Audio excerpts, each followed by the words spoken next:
दिल्ली सरकार में मंत्री सौरभ भारद्वाज ने आज प्रवर्तन निदेशालय की पारदर्शिता की धज्जी उड़ा दी है।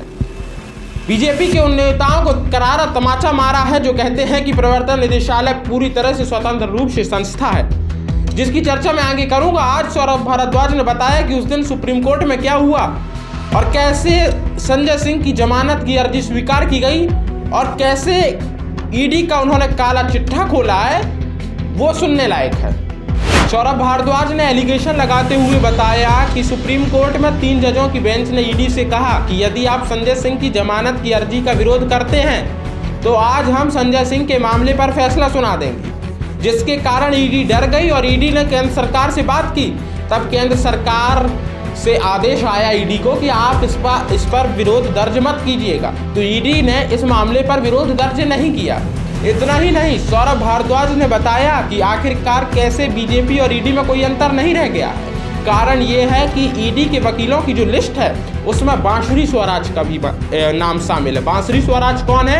ये भारत की पूर्व विदेशी मंत्री स्वर्गीय श्री सुषमा स्वराज जी की पुत्री हैं, बांसुरी स्वराज, जो कि अब भाजपा की प्रत्याशी हैं, भाजपा की प्रवक्ता हैं, भाजपा से नेता हैं और यह ईडी से केस लड़ रही हैं। अर्थात बीजेपी और ईडी में कोई अंतर नहीं है।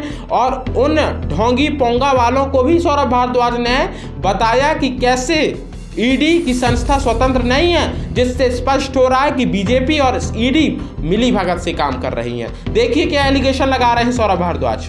से पहले सुप्रीम कोर्ट की 3 जजों की बेंच ने ईडी को चेतावनी दी।